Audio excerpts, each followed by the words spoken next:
आरवा एंटरप्राइजेसची branded विक्री आणि विक्रीतील सर्व सेवा, लॉयड आणि शार्प ब्रँडचे AC, TV, fridge, washing machine उपलब्ध. आमचा पत्ता Aarva enterprises, Naik petrol pump समोर, वागदे, कणकवली. संपर्क 9619 61 15 58 आणि 91 30 34 7908. नमो गार्डन म्हणून एक अतिशय चांगली संकल्पना आदरणीय पंतप्रधान मोदी साहेबांच्या नावाने सुरू झालेली आहे. त्याच्यामुळे शहरांमध्ये एक चांगल्या कॉन्सेप्टचं गार्डन आणि त्याच्यामुळे त्या भागाचा विकास हा अतिशय योग्य पद्धतीने होऊ शकतो. या दृष्टिकोनातून हा प्रकल्प राबवला जात आहे. प्रत्येक प्रकल्पाला 1 कोटीची निधी आणि 5 कोटीचं बक्षीस अशा पद्धतीचा अतिशय एक चांगला ढाचा तयार करून आम्हाला ह्या पद्धतीचे प्रकल्प राबवण्यासाठी राज्य सरकार म्हणून त्या नगरपालिकेंना ताकद देण्याचं काम आम्ही करतोय. आज वेंगुर्ल्यामध्ये त्याचं भूमिपूजन झालेलं आहे. काही दिवसा अगोदर कुडाळला झालं. येणाऱ्या काही दिवसामध्ये अन्य शहरांमध्ये पण होईल. पण अशा पद्धतीच्या नमो गार्डन जिल्ह्याच्या प्रत्येक शहरामध्ये उपलब्ध होतील, तयार होतील, असा आमचा सगळ्यांचा प्रयत्न. आदित्य ठाकरेंची कार्याध्यक्षपदी निवड होणार अशी. अरे बापरे, मग आमचं काय होणार?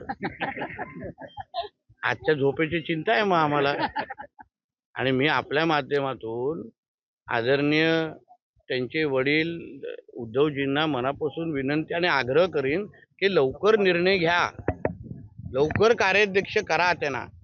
जसं देशपातळीवर राहुलजी गांधी आमचं काम सोपं करताय, तसं महाराष्ट्र पातळीवर आदित्य ठाकरे करतील.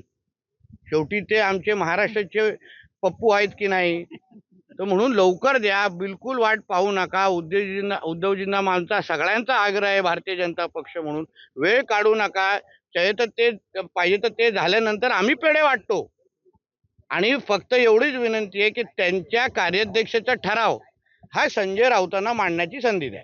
मुंबईचे नगरसेवक आहेत, मुंबईचे MIMचे त्यांचं जात व प्रमाणपत्र अवैध झालेलं आहे आणि त्यांच्या वडिलांचा पण अवैध झाला आहे. तहसीलदाराने गुन्हा दाखल करण्याची शिफारस. म्हणजे काय, आता कैसा गायब किया हे म्हणण्याची संधी भेटेल आम्हाला. कैसा हराया को अभी कैसा गायब किया. शेवटी हे येतात कुठून, निवडणूक लढवतात कसे, ह्यांना काय, ह्या मातीशी ह्यांची नाळ.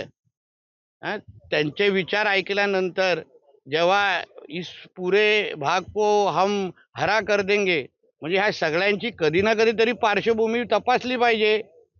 हे जिहादी मानसिकतेचे आहेत का, ह्यांचे कागदपत्र इकडचे आहेत का, चुकून बांगलादेश आणि रोहिंग्याचे तरी नाहीत ना, हे सगळ्याची तपासलं पाहिजे. आणि हे लोकांना एकदाच आपल्या पाकिस्तानमध्ये बसलेल्या अब्बाकडे पाठवून द्या. असे लोकप्रतिनिधी आणि अशी घाण आमच्याकडे नको. अमरावतीत परतवाडीतील लैंगिक अत्याचारात मुख्य आरोपी म्हणून अयाज मोहम्मद तन्वीर हा मिमचा पदाधिकारी असल्याचं निष्पन्न झालं. पण तुम्ही एक लक्षात घ्या ना, आतंकवादी, जिहादी हे सगळे एकच धर्माचे कसे निघतायत हो? मग आम्हाला का बोललं जातं की आम्ही हिंदू मुसलमान करतो? आमचा मुद्दा एवढाच आहे, ज्या राष्ट्रामध्ये तुम्ही राहता त्या राष्ट्राला कुठेही गालबोट लावण्याची हिंमत करू नका. त्या राष्ट्राचा तिरंगा आपला झेंडा म्हणून स्वीकारा. आमच्याबरोबर वंदे मातरम म्हणा. पण हे असे जे काही हिरवे साप आमच्या देशामध्ये राहतात, ज्यांना आमच्या हिंदू राष्ट्राला इस्लाम राष्ट्र बनवायचे गजवा हिंदच्या अंतर्गत, त्या हिरव्या सापांना जिथेही असतील, कुठल्याही कपड्यात, कुठल्याही वेशात, कुठल्याही बिळात लपले असतील, आमच्या देवाभाऊच्या महाराष्ट्रामध्ये या हिरव्या सापांना जागा नाही. आम्ही पकडून ठेचणार आणि त्यांना पाकिस्तान, बांगलादेशमध्ये पाठवून देणार. म्हणजे कोणीही कुठल्याही प्रकारचा जिहाद आमच्या महाराष्ट्रामध्ये करण्याची हिंमत करू नये, नाहीतर तुम्हाला शुक्रवारी पण अडचण करण्याची सगळे कार्यक्रम आमच्याकडे आहेत. या अचलपूरच्या नगर परिषद निवडणुकीला निवडणूक प्रमुख MIM ने केलेलं.